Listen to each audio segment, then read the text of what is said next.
See what I really like sometimes, and it's about living totally and utterly in tune with the ambient conditions.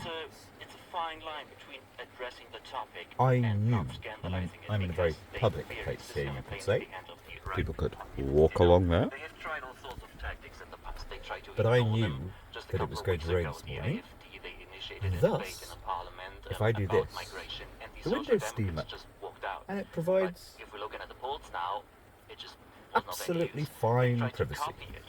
The Conservative The Party one thing I don't like about making they tried films, to implement sitting a in the maximum vehicle, limit to refugees it's in Germany. I think it's it was like 200,000 it will a be year assumed maximum that I were kind of allowed to live come here. Well, they didn't. hunkered They didn't down. do it. No, no. But it was a wide debate on The good how thing to about deal living with in a, the in topic and how to fact, deal funny with enough, the in the last 6 weeks, I've wandered around and spoken to quite a lot of people about who live in vans or might live in vans. And here's the key thing: they all talk about having a larger van. Smaller van's better, because what it means is that I actually am forced to get out. Not forced, but this is office and organisation, and this is all you need. But what it means is that as often as possible, I get out and move around outdoors. I go and sit there. And being in the UV and moving the body is absolutely critical to being in ace condition. So it's actually much better to live in a small van. Right, you go into there, and that's it. It's what, 7:15? By 8 o'clock, I'll be ready for action somewhere. And I wouldn't normally have those, but they were free outside a charity shop. By 7:15, I'll be out. 8 o'clock, I'll be ready for action. I've just got a bit more paperwork to do. This is like 5 years of notes I'm rationalising. Got to remember one thing. Ah, yes. Let's turn you off. You see, I made a thing about the Toms. Last night, sat here, about 9 o'clock at night. I had a very early night. Somebody drove along there. 50 yards away is a small, very windy B road. I heard somebody drive down, and they went off. I mean, I'm not exaggerating, I do not exaggerate. They drove off at a speed that was a Formula One car. They had some kind of car that had super treble chargers, and you could hear it.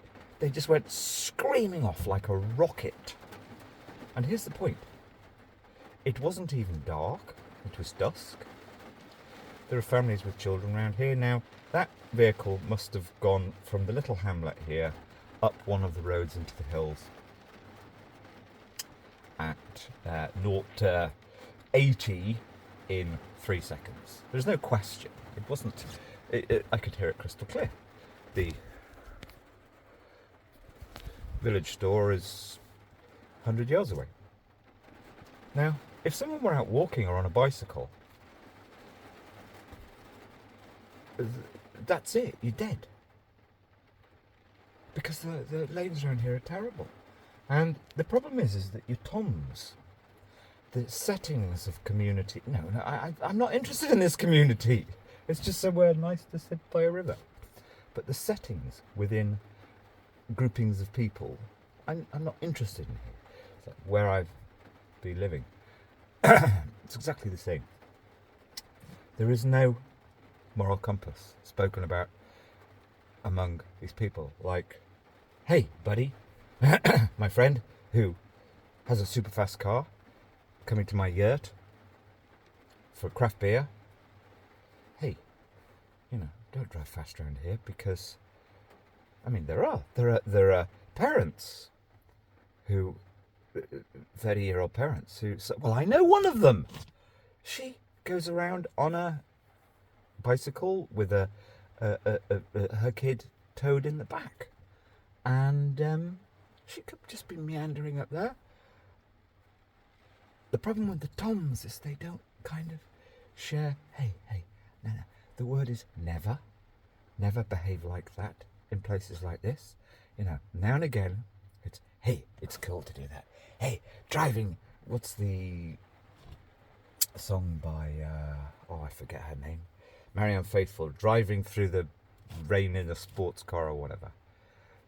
Now and again, the Tom's like, it's a bit of a thrill to do that. Yeah, that's a cool guy who I know. Don't really, he works for the military or whatever. Okay, and okay, we think it's a pain in the neck, really, but now and again when we see him, it's kind of sexy.